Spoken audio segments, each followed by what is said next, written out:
அன்பிற்கினிய தமிழக வாக்காளர்களே, இப்போ வந்து நம்ம பார்த்தோம்னா எஸ்ஐஆர் காப்பி 2002 என்ன இருக்குது அப்படிங்கிறது எலக்ட்ரலில் வந்து எலெக்ஷன் கமிஷன் ஆஃப் இந்தியா வந்து நமக்கு வெளியிட்டிருக்குது. அந்த சைட்டில் நம்ம போய் இப்போ அதை ஓப்பன் பண்ணிக்கலாம். டிஸ்கிரிப்ஷனில் லிங்க் தர்றேன். அது என்ன ஏதுங்கிறத கிளிக் பண்ணிவிட்டு நீங்களே அது 2002 உங்கள் தொகுதிக்கு உண்டானது, உங்கள் பகுதிக்கு உண்டான வாக்காளர் பட்டியலை டவுன்லோட் செய்துக்கலாம். இப்போ வந்து என்னுடைய மாவட்டம் திண்டுக்கல், அதை செலெக்ஷன் பண்ணிக்கலாம். அதுக்கடுத்து வந்து என்னுடைய தொகுதி ஒட்டஞ்சத்திரம், அதை தேர்ந்தெடுத்துக்கலாம். சட்டமன்ற தொகுதி வந்து ஒட்டஞ்சத்திரம், அதை தேர்ந்தெடுத்துக்கலாம். தேர்ந்தெடுத்துக்கிட்ட பிறகு இங்கே வந்து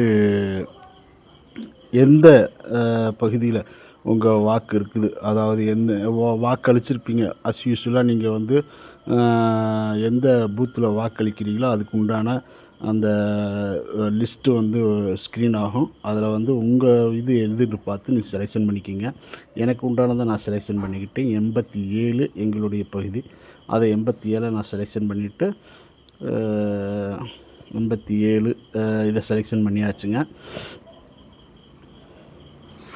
87 செலெக்ஷன் பண்ண பிறகு நமக்கு வந்து இங்கே வந்து ஸ்க்ரீனில் வந்து இந்த கேப்சிகா இருக்குது பார்த்தீங்களா, இந்த கேப்சிகாவை வந்து டைப் பண்ணுறோம்.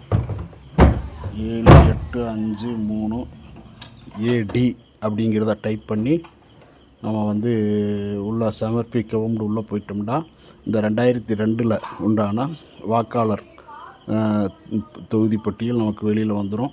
இதை முதல்ல நீங்கள் சேவ் பண்ணிக்கணுங்க. அந்த ஹிஸ்ட்ரிங்க கூகுளில் சைடில் 3 புள்ளி இருக்க தொட்டிங்கன்னா அதை டவுன்லோட் பண்ணிக்கோங்க. முதல்ல இந்த பேஜை டவுன்லோட் பண்ணிக்கோங்க. அப்புறம் வந்து இதை ஓப்பன் பண்ணி பார்த்தீங்கன்னா இதில் உண்டான எல்லா லிஸ்ட்டும் வந்துடும். இங்கே டவுன்லோடெலாம் நமக்கு இங்கே இருக்குது. இந்த டவுன்லோடு பார்த்தீங்கன்னா என்னுடைய தொகுதி 87 திண்டுக்கல் மாவட்டம் ஒட்டஞ்சத்திரம் சட்டமன்ற தொகுதி. இதில் பார்த்தீங்கன்னா 1 2 3 4 என்னுடைய வாக்காளர் 2002 பட்டியல் வந்து இங்கே ஸ்க்ரீனிங் ஆயிடுச்சுங்க.